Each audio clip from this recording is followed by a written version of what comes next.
In the skeletal light of a manor library, where the sun dies a little more each afternoon, an old steward watches the master fade. He believes it's not a failure of will, but a loss of language, a dark journey from a sophisticated devil you can reason with back to a visceral, dirt-stained demon of the self. So let's step into the shadows and trace this dark etymology. You see, the steward's core belief is this: the haunting here isn't a presence, it's an action. It's in the creak of a floorboard that acts as a provocation. It's the shadow in the corner that becomes a constant vexation. The very grammar of this old house, it seems, is designed to agitate the spirit. And so our story begins. Act 1. We're going to explore this theory that the master's decline is, at its heart, a linguistic one. It's a descent from a grand philosophical enemy he could debate with, down to a small internal demon he can only surrender to.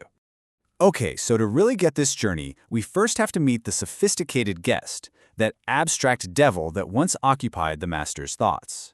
This is the grand, almost cosmic force of negation, an idea that was really perfected in German literature.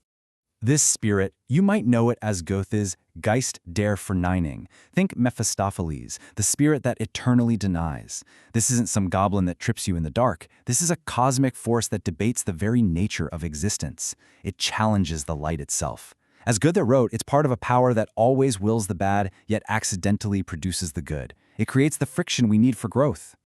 Now, from that grand philosophical stage, we're going to descend. We're going somewhere much older, earthier, and far, far more personal. We're going back to the mud-slicked roots of the English language, to a word that describes a much more intimate kind of demon. And here on this slide, you can see the terrifying shift. On one side, you have the German verneinen, to deny. It's an intellectual, philosophical act. But on the other, the Old English Gremian, to vex, to provoke. This isn't about denying the world exists. It's about agitating your soul so intensely that you wish the world would just go away. The battle moves from the cosmos right into your own bloodstream. Think about it. Back in the 11th century, there was no distance between the provocation and the person. To gremlin someone was a physical act. It literally meant to stir their blood into a grim or fierce state. This ancient hostility, what they called Grom, wasn't some abstract feeling. Oh no, it was a tangible presence, a bitter poison that eats away at whatever's holding it. To make this real, let's turn to a parable from that time, the story of Alric the Smithy. He was a master of his craft, absolutely, but he was plagued by a grim spirit that lived, not in his mind, but in his very anvil. Alric's descent starts, as it often does, with pride. He wants to forge the perfect sword, but a small, soot-stained wight starts to Gremian him, to provoke him, whispering about how tired he is. Instead of calming his temper, Alric lets his heart grow greamy, and he strikes the metal with his blind fury. And with every curse, the creature grows, feeding on his ire. The more he fights it, the stronger it gets, until finally, the blade cracks. He wasn't defeated by a demon. He was defeated by his own agitation. And in that hollow silence after his failure, Alric finally sees it, the wight, this Gremian. It wasn't an external enemy. It was just a mirror, reflecting the vexation he chose to carry inside him. It had no power of its own. It only had the power Alric gave it with his own rage. So Alric learned to starve the shadow by refusing to feed it his anger. But what about the word itself?